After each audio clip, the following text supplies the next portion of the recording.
उसमें जीवंत आ जाएगा। जीवंत प्राणी वही है जो सबको पहचान रहा है और सबको पहचान करके सम्मान कर रहा है। बोलो वो जीवित प्राणी है कि नहीं?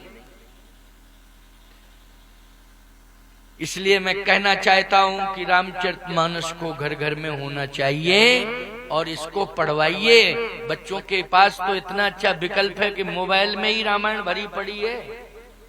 अब तो जहां हो वहीं रामायण है। खेत में बैठे तो रामायण, मोबाइल सबके पास है, कोई बिना मोबाइल के रहता ही नहीं है।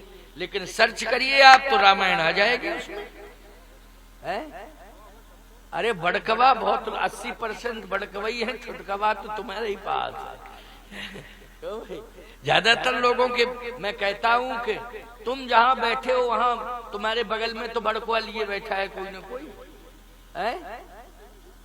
छोटे में भी आने लगा सिस्टम, अब बहुत छोटे में भी अब सिस्टम देने लगे। कुल मिलाकर के मैं कहना ये चाहता हूं कि रामायण को पढ़ना है, प्रतिदिन पढ़ना है।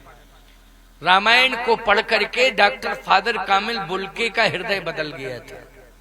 ईसाई थे वो, बेल्जियम से आए थे भारत में, ईसाइयत का प्रचार करने के लिए आए थे भारत में डॉक्टर फादर कामिल बुल्के। वो हमारी संस्कृति को मिटाने के लिए आए थे और ईसाई बनाने के लिए गांव में पहुंच गए, जंगल के गांव में। उन्होंने कहा यहां धर्मांतरण करा देंगे, ईसाई बना देंगे। लेकिन वहां रामायण हो रही थी, 10-50 लोग गांव के बैठे थे। वो जाके दूर बैठ गए और वहां से रामायण को सुनने लगे। सुनते सुनते उन्होंने कहा अरे ये ग्रंथ, ऐसा ग्रंथ है ये जिस ग्रंथ में माता पिता को देवता माना जाता है। हमारे धर्म में कोई ऐसा ग्रंथ नहीं है जिसमें माँ बाप को देवता माना जाता है। बताइए बाइबल में कहां लिखा हुआ है? बतावे कोई कि ये हमारे माता पिता देवता हैं, भगवान हैं, ईश्वर हैं? बोलो भाई। लेकिन रामचरितमानस जो भी पढ़ेगा वो माता पिता को क्या मानेगा? देवता मानेगा कि नहीं मानेगा? भगवान मानेगा कि नहीं मानेगा? यह सुन करके उनकी आंखों में आंसू आ गए और हृदय परिवर्तन हो गया कि इसका मतलब यह है कि मैं भी अगर बेल्जियम जाऊंगा तो मैं बूढ़ा हो जाऊंगा, मेरे बेटे भी मेरा सम्मान नहीं करेंगे, मेरे बेटे भी मेरा सम्मान नहीं करेंगे। हम यहाँ ऐसी परंपरा दे करके जावे कि जहाँ के लोग अपने माँ बाप को सम्मान ना दे सकें, ऐसी परंपरा दे करके हम बेल्जियम जाएंगे? नहीं नहीं, मेरा भी बुढ़ापे में बहिष्कार होगा, मेरी संतान ही बेल्जियम में मेरा बहिष्कार करेगी। मैं इस देश को अब छोड़ूंगा नहीं और रामायण पढ़ना बंद नहीं करूंगा, क्योंकि यहाँ के लोग, भले ही मैं बेल्जियम से आया हूँ, अगर एक चौपाई पढ़ के सुना दूंगा तो लोग मेरे सामने आकर के नतमस्तक हो जाएंगे और मुझे प्रणाम करेंगे, मुझे सम्मान देंगे। और वास्तव में उन्होंने रामचरितमानस को पूरा पढ़ा और टीका की है मानस पर। बुल्के रामायण है, बुल्के रामायण आती है, वो डॉक्टर फादर कामिल बुल्के की ही रामायण है। उन्होंने अर्थ किए हैं, पूरी रामायण पढ़ करके उन्होंने अपने विचार लिखे हैं बुल्के रामायण में। बोलो परिवर्तन हुआ कि नहीं हुआ? हृदय परिवर्तन हो गया। धर्म परिवर्तन की बात कर रहे थे वो, लेकिन उनका रामायण सुन के हृदय परिवर्तन हो गया। नहीं तो कितना बड़ा नुकसान करता वो बुल्के जो है, न जाने कितने गांव को ईसाई बना देता। बोलो बना देता कि नहीं? लेकिन नहीं नहीं, उन्होंने रामायण को पढ़ा, बेल्जियम लौट के नहीं गए, रांची में उनका शरीर छूटा है। उनको भारत सरकार के द्वारा सम्मान मिला है, डॉक्टर फादर कामिल बुल्के साहब को। इसलिए मैं कहना चाहता हूं कि रामायण को पढ़ना चाहिए, हृदय परिवर्तन हो जाता है रामायण पढ़ने से। कितने मुसलमान हैं जो कथावाचक हो गए रामायण पढ़ के, अच्छे अच्छे रामायणी बन गए।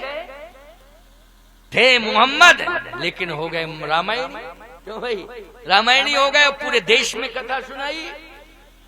ये हृदय परिवर्तन नहीं है तो क्या है? बोलो भाई, ये हृदय परिवर्तन ही है। गुरुवाणी में रामचरितमानस का कम से कम 40% भाग समाहित है। गुरु ग्रंथ साहब में मानस का, कबीर की वाणी, तुलसी की वाणी, इन सब की वाणी उसमें लिखी हुई है, गुरुवाणी में। समझ रहे हो कि नहीं? इसलिए ये ग्रंथ जो है सबके लिए हितकारी है। आज इस ग्रंथ की इतनी बड़ी महिमा है कि इस ग्रंथ ने हमारी संस्कृति को सुरक्षित कर दिया है। आइए सुनिए, अयोध्या कांड से संबंधित एक चर्चा सुनावे। अयोध्या में परंपरा क्या है? बोले अयोध्या में परंपरा है, घर घर में शास्त्रों की कथाएं होती हैं, घर घर में। सबके ग्रह ग्रह हो ये पुराना, रामचरित रुचिरा करना। सबके घरों में कथाएं हो रही हैं। ये परंपरा अयोध्या की है। अयोध्या एक ऐसा नगर है, ऐसा धाम है, ऐसा तीर्थ है कि जहां पर स्वयं ब्रह्मा, विष्णु, महेश, निर्गुण निराकार ब्रह्म जब सगुण साकार बन के अवतरित हुआ तो दर्शन करने के लिए आए। यद्यपि विष्णु ही प्रतिनिधित्व कर रहे हैं, लेकिन वहां पर रंगनाथ जी का मंदिर बना है, हृदय भगतमती सारंग पाणी। तो सारंग पाणी का अर्थ विष्णु होता है। तो ब्रह्मा, विष्णु, महेश अपना अपना धाम छोड़ करके अयोध्या में आए। बोलो आए कि नहीं आए? और आपको बतावे, ब्रह्मा जी के पुत्र वशिष्ठ जी महाराज, बोलो अयोध्या आए वो केवल इसी आस में आए हैं। अयोध्या वशिष्ठ जी महाराज इक्ष्वाकु के समय से ही आ गए। इसी आस के साथ, चूंकि त्रिकालदर्शी हैं वशिष्ठ जी महाराज, ब्रह्मा जी के पुत्र वशिष्ठ त्रिकालदर्शी हैं, इसी आशा के साथ आए हैं कि मुझे अगर साक्षात निर्गुण निराकार ब्रह्म का दर्शन सगुण साकार के रूप में होगा तो भूतल पर केवल अयोध्या धाम में होगा और कहीं नहीं होगा।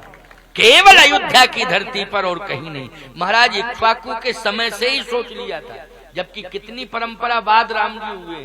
बोलो भाई, विचार करो तो कितने वर्षों बाद भगवान राम आए हैं, लेकिन वशिष्ठ जी महाराज ने पहले ही संकल्प ले लिया था कि सगुण साकार रूप में अगर दर्शन मिलेगा तो हमारे तप करने से नहीं, वेद पुराण पढ़ने से नहीं, अयोध्या में वास करने से मुझे सगुण साकार का दर्शन होगा।